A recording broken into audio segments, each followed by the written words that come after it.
Once upon a time, in the quiet village of Oloran, nestled between dark forests and rolling hills, the elders often warned, never leave your clothes outside at night, or the night ghost will wear them. Most children obeyed out of fear, but Eo was different. He was 12, bold, and stubborn. He had never seen a ghost before, so he believed they were just stories to scare little kids.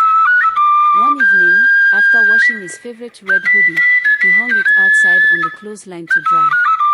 His grandmother, Mama Sod, saw him and shook her head. Eo, bring that inside before nightfall. Why? He asked, smacking.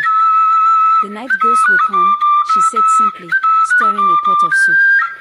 Eo laughed. Ghosts don't wear clothes, Grandma. She only sighed and continued cooking.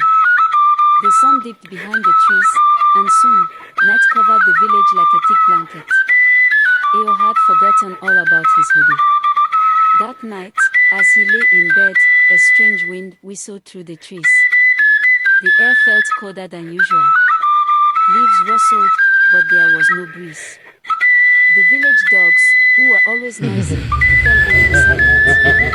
Then came the footsteps. Soft at first, then heavier.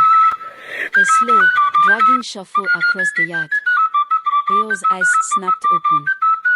He sat up, listening. His heart pounded against his ribs.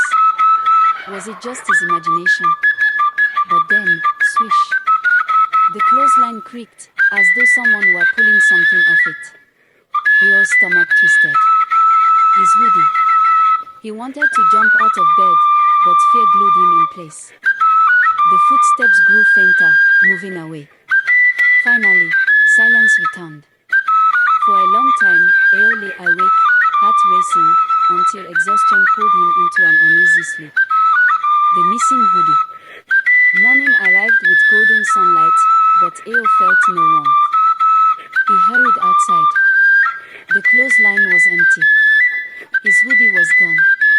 A chill crept up his spine. He searched the yard, looking under bushes. Behind the house, nothing. It hadn't fallen. It wasn't anywhere. He followed the soft footprints leading into the woods. Eo. Mama Soda's voice snapped him out of his trance. He turned to see her watching him carefully. I think someone took my hoodie, he said. Her eyes darkened. No one took it, child. It was claimed. Eo swallowed. Claimed by what? She wiped her hands on her wrapper and motioned for him to sit. The night ghost does not have a form of its own. It is nothing but wind and whispers, unseen and forgotten. But when it finds clothing left alone at night, it sleeps inside and wears it. Eo shuddered. But that's just a story, right? Mama Sod didn't answer. She just stirred her soup, as if she had heard this all before.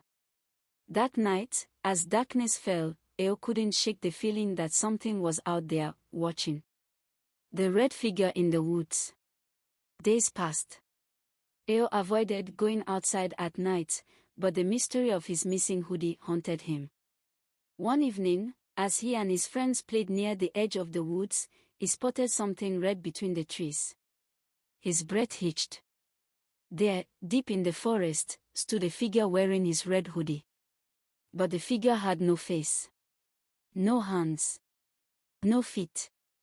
Just the floating hoodie, standing upright, as if someone invisible was wearing it. Eo took a step back, his pulse pounding. Then, it moved. Not like a person. Not like the wind. Something unnatural. It lifted slightly off the ground, swaying, turning slowly toward him. Eo didn't wait to see more. He ran. Faster than ever before, heart racing, legs burning, until he reached home and slammed the door shut. Mama Sod saw his wide eyes and trembling hands. You.